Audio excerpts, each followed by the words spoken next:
ડભોઈ તરફ રાજ્ય સરકાર અને સ્થાનિક તંત્રની વિકાસની મોટી વાતો કરી રહ્યું છે, તો બીજી તરફ ડભોઈ શહેરનો જોરા પાર્ક વિસ્તાર પાયાની સુવિધાઓ માટે વલખા મારી રહ્યો છે। છેલ્લા ઘણા સમયથી અહીં ગટરની વિકરાળ સમસ્યા હોવા છતાં નગરપાલિકાનું તંત્ર જાણે કુંભકર્ણની નિંદ્રામાં હોય તેમ વર્તી રહ્યું છે।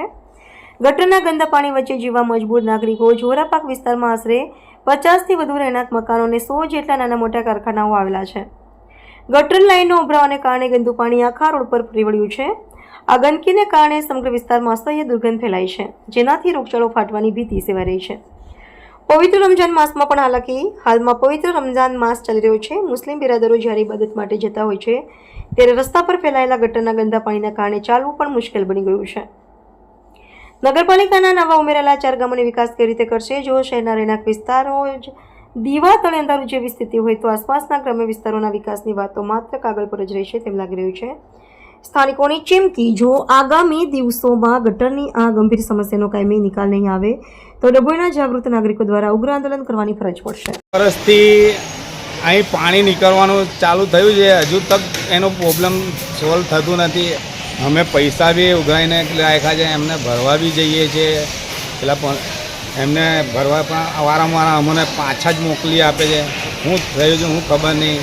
અહીં બીમાર પડી જાય છે, બધા કારીગરો બી બીમાર પડી જાય છે, નમાજ પડવા જાય છે તો બી આ ગંદકીમાંથી જવાનું હોય છે। પાછળ જો કેટલું બધું છે, ખેત 2 કિલોમીટર દૂર રસ્તો છે, તઈ લોકોની ગંદકી જાય છે ને એનું કોઈ નિકાલ જ નહીં આવતી। ખાલી અમારે ગટરો બધી જ કમ્પ્લીટ છે, ખાલી કનેક્શન આગળ જોડવાનું છે, મેન લાઇનમાં કનેક્શન જ જોડવાનું છે, એક સાંધો જ જોડવાનું છે, બીજું કંઈ જ કરવાનું નથી, ખાલી સાંધો જ જોડવાનું છે।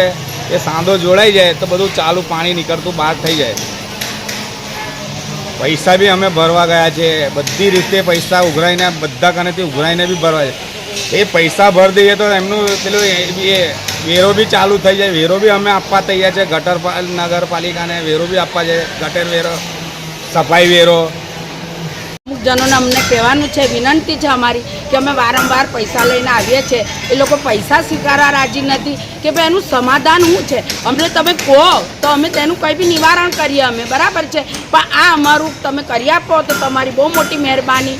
અમે નગરપાલિકામાં અમે આવીને બી થાકી ગયા ભાઈ, અમે બી ઇન્સાન છે, થોડી ઇન્સાનિયતના નાતે તો કરી આપો।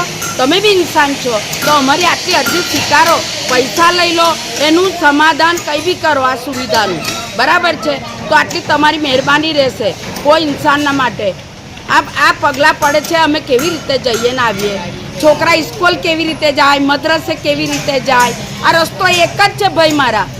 આજે તમને બી એવી હશે તકલીફ તો તમને કેટલું દુઃખ થશે, માટે અમારું દુઃખ બી સમજો થોડું, તો તમારી બહુ મોટી મહેરબાની ને અમારું આટલું કામ કરી આપો, બરાબર। નગરપાલિકાજનોને અમારી એક જ વિનંતી છે કે અમારા માટે આટલું કરશો તો તમારી બહુ મોટી મહેરબાની ને અમારા પૈસા લઈ લો। એ હવે થાકી ગયા છે ભાઈ મારા, થોડું રેમ ખાઓ, આ બચ્ચા પર તો રેમ ખાઓ, બરાબર છે।